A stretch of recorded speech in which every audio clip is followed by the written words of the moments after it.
Do you all know about this con artist who fooled the world? He was once considered a musical genius. 通訳の方、手話の方というのははい、必須で、それがないとコミュニケーションを全く取れないということですか？はい、あと口話、口の話すと書いてこう口話を読むっていう口話術というのがあるんですけども、それに対する謝罪の言葉はまだ聞けてないんですが、どういうことですか？どういうことですか？まだ手話通訳終わってません。何を謝れと僕がまだ手話通訳終わってませんよ。全部を聞いてからの方がいいんじゃないですか。はOvercoming deafness to create amazing compositions, much like a modern-day Beethoven. All of Japan was moved by his story. But it turns out, it was all a lie. Not only could he hear perfectly well, but even the compositions attributed to him were actually created by someone else.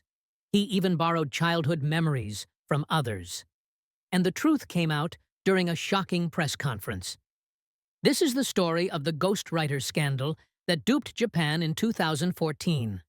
The man in question is Mamoru Samuragouchi, who was once celebrated as a tragic hero, the deaf composer who captivated the nation with his story. Born in 1965 in Hiroshima, Samuragouchi was a rebellious teen who attended a local high school, sporting permed hair and shaved designs. His hearing issues began around this time, and he started wearing a hearing aid halfway through his sophomore year. Despite his hearing problems, he once had dreams of becoming an actor and even ran away from home during his senior year to pursue this goal.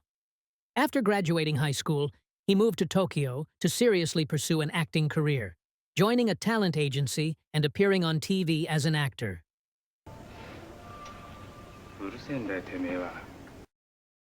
During this time, he was probably just a young man chasing his dreams. In addition to acting, he explored other potential career paths. He networked and passed around a demo tape of his singing to music producers, trying to find new opportunities for his future. It seemed like his singing was well received, as he joined a music agency and organized a bidding war for his first live performance with 9 record companies, ultimately securing a contract. However, the music producer who received his demo tape soon realized Samuragouchi's penchant for lying and decided against moving forward with the contract. Samuragouchi eventually left the agency. At a young age, he was already sabotaging his life with his lies. 2 years later, he became the leader of a music band and started composing music on the keyboard. But around this time, his hearing started to worsen. According to his autobiography, he lost hearing in his left ear shortly after forming the band. Given his history with lies, it's hard to know if this is true. Nonetheless, opportunities in music started to come his way, albeit slowly, and he was commissioned to compose background music for films. During this period, he met someone who would significantly alter the course of his life.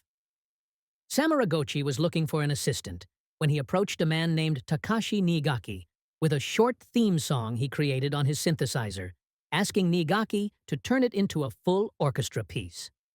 "I'm not good with writing scores," he admitted. He also reportedly said, "I want to release this work under my name, but I'll credit you as a performer and bring you along in the future, so please help me out for now." At the time, Niigaki was a professor at Toho Gakuen University and taught music. Despite his academic position, his income was modest, with the university only providing a few tens of thousands of yen per month. He made ends meet by playing accompaniment at town piano school recitals and giving music lessons.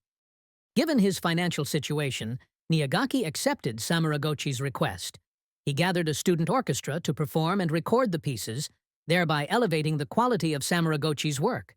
As a result, Samuragouchi's reputation soared. Of course, that acclaim should have gone to Niigaki, but Samuragouchi insisted that he composed the pieces alone. Reflecting on those times, Niigaki said, "Initially, he developed melodies for the film's theme using synthesizer sequences. I began the task of arranging them, and my role gradually expanded, leading to a shift in our balance and relationship. Ultimately, Samuragouchi claimed the creation as solely his, and introduced me merely as an assistant." Thus, Takashi Niigaki, the ghostwriter, was born. Following this, music creation progressed, with Samuragouchi presenting himself as the composer to the public while hiding their collaborative efforts. Samuragouchi was fortunate because Nigaki was a musical genius. Nigaki's compositions were universally acclaimed, and Samuragouchi was praised as a prodigy who could master over 20 musical genres, including classical, techno, folk, and religious music. However, Samuragouchi began to stack more lies on top of each other to elevate his profile. In January 1999, he was tasked with composing the music for the video game Onimusha, known as the Rising Sun Symphony Suite. Around this time, Samuragouchi claimed he had lost all hearing, supposedly diagnosed with profound sensorineural hearing loss and loss of both eardrums by a medical testing institution. In April of the same year, Onimusha was officially announced. According to people at Capcom, the game's distributor, Samuragouchi, maintained the claim of being completely deaf from this point on, even though it was an open secret within the company that he could hear. The game went on to become a massive hit, drawing attention to its music and propelling Samuragouchi into the spotlight. A press conference was held to announce the completion of the Rising Sun Symphony Suite. Samuragouchi faced the media, maintaining his complete deafness facade. Although no video of the press conference has been found, this is a summary based on contemporary articles. He reportedly stated, "This piece isn't the popular healing music, but stands in stark contrast as fighting music. Before healing, there must be a battle. The protagonist, Samanosuke, fought for his loved ones, and everyone is fighting their own battles in life. Courage is essential to fighting, and I hope this music can somehow aid in your battles." Moreover, he perpetuated his disability lie during the press conference, claiming, "I hid my hearing impairment because I wanted to avoid the sympathy votes that might befall a deaf composer." Like a true con artist, he left no room for doubt in his elaborate deception. Due to this press conference, Samuragouchi's fame skyrocketed, and he was featured in America's Time magazine as a modern-day Beethoven. The title of the article was Mamoru Samuragouchi, Songs of Silence. His lies had indeed fooled the world. Japanese television stations also began to air special features on him. 実際の譜面を見せてもらった。手話通訳を介して話を聞く。30代半ばまで聞こえていたため、話すのには不自由がない。ちなみにその耳鳴りの音というのは今も聞こえてるんでしょうか。まあ、もちろんです、はい、ピーンとかキーンとかっていうような高い小さな音の耳鳴りではないので、合音耳鳴りと言われてますけども、非常に重低音で大きな音量とする耳鳴りが常に24時間365日鳴り続けているわけです。Samuragouchi claimed not only to be deaf, but also suffered from tinnitus, a common affliction among those with hearing impairments. His backstory was detailed and believable. Here's one episode they shared, although I should mention it's completely fabricated. From age 4, Samuragouchi's mother, a piano teacher, rigorously taught him music, including ear training, where he had to transcribe pieces his mother played accurately, supposedly gave him perfect pitch, and by age 10, his mother told him, "I have nothing more to teach you," prompting him to aspire to become a composer. Beginning at age 10, he taught himself essential compositional skills like form, harmony, counterpoint, instrumentation, and orchestration. He was inspired by Beethoven's Symphony No. 6 Pastoral, which motivated him to pursue symphonic composition. At 17, he developed unexplained migraines and hearing loss. Though his mother suggested attending a music university, he disliked their modern music focus and chose to study music independently while doing manual labor in Tokyo. At 19, unable to pay rent, he experienced homelessness for 6 months. At 35, right before beginning the composition for the game Onimusha, he allegedly lost his hearing entirely and became completely deaf. Not merely deaf, he claimed to suffer continuous head noises, like being stuck in a boiler room all year round, but continued to compose relying on his perfect pitch. Regarding the tinnitus caused by head noise, Samuragouchi remarked, "Maybe it's the sound of the atomic bomb heard by my father and mother, and history that my blood now hears." To avoid triggers like bright lights that worsened his migraines and tinnitus, he reportedly secluded himself in a dark room and wore wide-brimmed hats and sunglasses when he went out.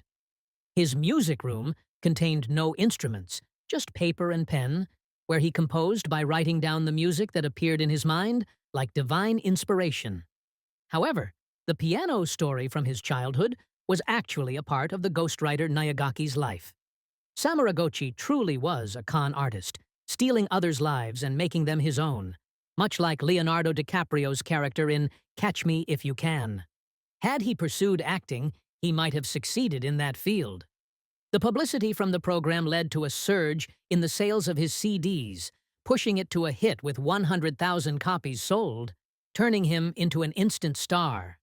Even though Samuragouchi climbed the ranks like a DiCaprio character based on lies, life is not that forgiving. His luck turned when Nayagaki suddenly came forward to reveal Samuragouchi's deceit. 私はサムラゴーチマムロさんと出会った日から18年にわたり彼の代わりに曲を書き続けてきました。サムラゴーチさんが世間を欺いて曲を発表していることを知りながら指示されるまま曲を書き続けた私はサムラゴーチさんの共犯者です。During his press conference, Nayagaki disclosed that he'd been composing as Samuragouchi's ghostwriter for 18 years, that Samuragouchi couldn't write music, and that he could hear perfectly well. But why did Nayagaki decide to break his 18-year silence at that point? Let's read an interview where Nayagaki explained his reasons. There was a plan to go on a nationwide orchestral tour, and I realized that the truth would inevitably come out and cause a massive issue. So I decided I had to go public. There's no issue with creating music as a team, but I felt it was a significant problem for someone without the necessary knowledge or skills to claim themselves as a classical musician. In other words, Samuragouchi became overconfident in the image he'd fabricated, broadening his activities inappropriately, forcing Nayagaki to disclose the truth, since it became impossible to overlook. As a result of Nayagaki's revelations, Samuragouchi faced severe public criticism and found himself compelled to hold a press conference. During this press conference, Samuragouchi became the laughingstock of Japan. First, he tried to rebut Nayagaki's claims. では、新垣さんが嘘をついていると、断言しているということでいいですか？はい、新垣さんは名誉毀損で訴えます。Accusing him of outright lies and threatening to sue for defamation. Samuragouchi attempted to wiggle out of the accusations even in this dire situation, but skilled reporters would not let him off the hook. またそれに対する謝罪の言葉はまだ聞けてないんですが。どういうことですか？どういうことですか？まだ手話通訳終わってません。何を謝れと僕が。まだ手話通訳終わってませんよ。全部を聞いてからの方がいいんじゃないですか。は？いや、僕は今おっしゃったことに際して話しているわけです。何を僕がミクちゃんに僕と目と目を見てやりましょう。僕の講話をしてください。そういうふざけたことやめてもらえませんか。科学的な検査がそこに出てるじゃないですか。聞こえるというね。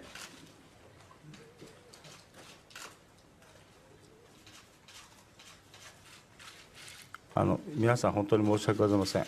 もう質問結構です。Despite having a sign language interpreter at the press conference, Samuragouchi made a critical error. He started speaking before the interpreter had finished, catching himself in a blunder. Perhaps his usual performance faltered due to the press conference's tense atmosphere. It seemed he wasn't even a B-grade actor. Finally realizing he had no way out, he abruptly ended the press conference in anger. Naturally, internet users quickly turned his ridiculous behavior into a mockery.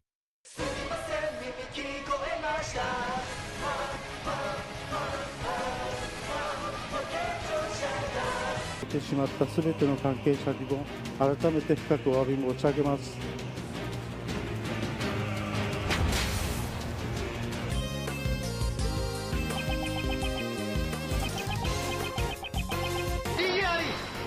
After being thoroughly ridiculed, Samuragouchi found no one willing to listen to him, and no one believed his claims anymore. Conclusively labeled the fallen modern-day Beethoven, Samuragouchi had to cancel his planned nationwide tour and pay a staggering 56,700,000 yen in compensation to the organizers. With his house seized and having lost both credibility and trust, Samuragouchi decided to appear in a documentary film titled Fake, based on the ghostwriter scandal. わからないですね。Why did you create this story? 新垣さんが作曲できる証拠はいくらでもある。ぜひ、サムラゴチの作曲である。This film is heavily biased in favor of Samuragouchi, painting him in a sympathetic light. Throughout the film, Samuragouchi continued to pretend he was deaf, and in the end, he is shown composing music with a hearing aid, producing a surprisingly competent piece.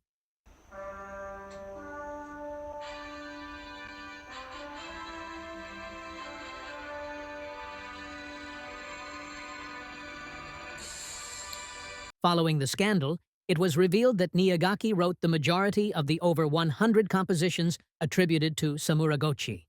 His contracts with the Japanese Society for Rights of Authors, Composers, and Publishers were terminated, and he no longer earns royalties from pieces using his music.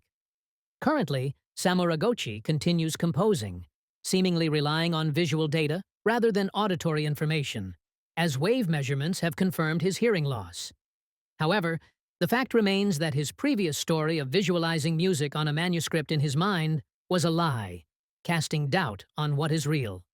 If composing is his only means of living, society will not tolerate any more lies. He needs to live honestly. On the other hand, Niyagaki considered quitting music after the scandal, but decided to continue due to encouragement from those around him. Today, he is active and is a pianist for Genie High, a distinctive band made up of music stars and comedians, regularly appearing in the media. It's great to see that Niyagaki continues with his music endeavors. Let's look forward to their future achievements.